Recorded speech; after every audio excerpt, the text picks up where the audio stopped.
साल राजद की सरकार और 20 साल से नीतीश कुमार मुख्यमंत्री है। कभी इधर जाकर नाचते हैं तो कभी उधर जाकर नाचते हैं।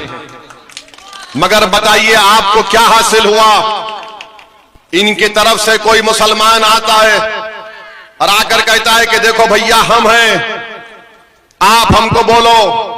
मगर ये ऐसे हमारे भैया हैं, जब इनके सियासी बाप के सामने जाते तो गूंगे और अंधे बन जाती है। इनकी जबान तक नहीं खुलती। सीमांचल के गरीब मजलूम अवाम के ताल्लुक से बात करने के लिए मेरे अजीज दोस्तों और बुजुर्गों, हम आपसे अपील करने आए हैं कि हम किसी समाज के कभी खिलाफ थे ना कभी रहेंगे। हम रसूलुल्लाह सल्लल्लाहु अलैहि वसल्लम के उम्मती हैं।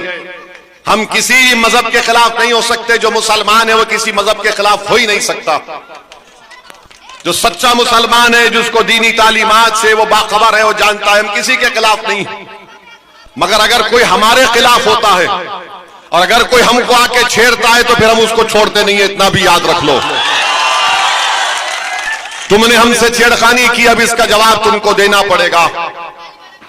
आप बताइए, अख्तरुल ईमान ने खत लिखा मोहतरम लालू प्रसाद यादव को, बाप को खत लिखा तो बेटा बोलता मुझे खत नहीं आया। अगर मैं किसी के घर में जाकर आपके वालिद से, बाप से मिल लूं, आपकी मां से कहूं कि मेरे लिए दुआ दीजिए, और जब आपके बाप को ये और मां का आशीर्वाद मुझे मिल गया तो बेटा नहीं बोल सकता कि तुमने मुझसे आशीर्वाद नहीं लिया। ये हमारे घर के आदाब हैं। हमारे बड़ों को हम सर का ताज बनाकर रखते हैं। अब नहीं मालूम कि तेजस्वी ये क्यों किए, नहीं मेरे को नहीं मिला। हमने उसकी हुज्जत को पूरा करने के लिए अख्तर भाई से कहा कि इसको भी आप एक खत लिख दीजिए। अख्तर भाई ने कहा लिखूंगा जरूर, मगर पहुंचाने का तरीका कोचा दामन का होगा, सीमांचल का होगा। तो अख्तर भाई ने ढोल बजाकर उसके घर पर जाकर ये लेटर दे दिया, खत दे दिया।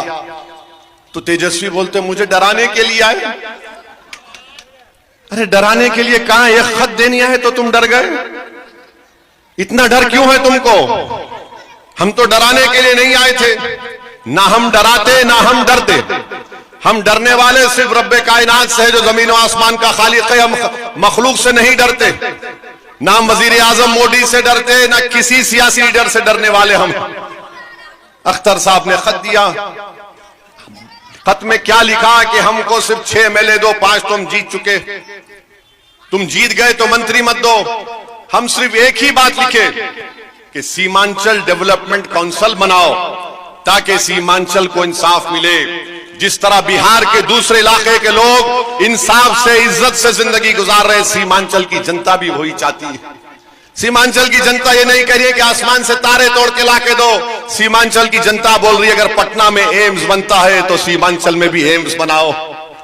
सीमांचल की जनता ये नहीं बोल रही है कि मुझे आसमानों में उड़ना है। सीमांचल की जनता ये बोल रही है कि अलीगढ़ मुस्लिम यूनिवर्सिटी के कैंपस को मजबूत करो।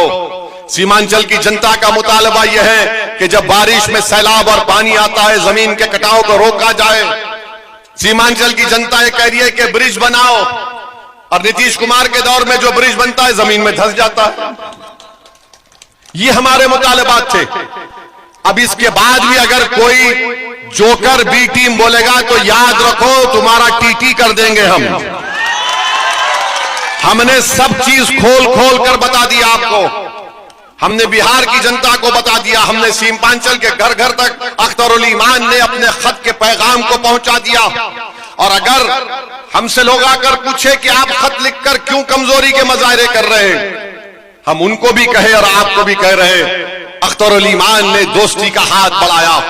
और किस वक्त बढ़ाया? जब तुमने हमारे 4 MLA को खरीद लिया। इसके बावजूद भी हमने आला ज़र्फी का मुजाहरा किया। क्यों किया? कि हम नहीं चाहते कि बिहार में मोदी की हुकूमत दोबारा बने। हम नहीं चाहते कि बिहार में दोबारा मोदी का मुख्यमंत्री बने। हमने दोस्ती का हाथ बढ़ाया। अगर कोई राजद वाले दोस्ती के बढ़ावे हाथ को कमजोरी की निशानी समझते हैं तो याद रखो ये हाथ बड़े दराज है, तुम्हारे गिरेबान के तार से खेलने के लिए भी तैयार है। ये तुमको फैसला करना है। और हम भारत के प्रधानमंत्री को एक पैगाम देना चाह रहे हैं, आप सीमांचल की जनता की बेइज्जती करना बंद करिए। अमित शाह देश के गृह मंत्री हैं और सीमांचल की जनता की बेइज्जती करना बंद करिए। यहां पर गयूर भारत के लोग रहते हैं, यहां पर इंसानों की बस्ती है, जिसको तुम्हारी हुकूमत ने 11 साल से, उससे पहले डॉक्टर मनमोहन सिंह की हुकूमत ने, उससे पहले वाजपेयी की हुकूमत ने, उससे पहले नेहरू के साथ से लेकर अब तक भारत का सबसे पसमानदा इलाका अगर कोई है तो सीमांचल का है। अगर कोई इसका इनकार करता है तो वक्त और जगह बता दो, वैसे अख्तरुल ईमान आकर तुमको 10 मिनट में तुम्हारे कपड़े उतार कर बताएंगे सीमांचल से तुमने कैसा जुल्म किया।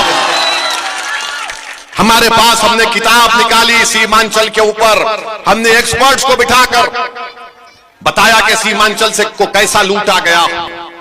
हम भारत के प्रधानमंत्री मोदी से कह रहे हैं, जब तुम दोबारा आओगे सीमांचल को तो घुसपैठी का नाम मत लो। अगर कोई घुसपैठी है तो बांग्लादेश की खातून जो दिल्ली में बैठी है उसको हाथ पकड़ के बांग्लादेश में ढकल दो।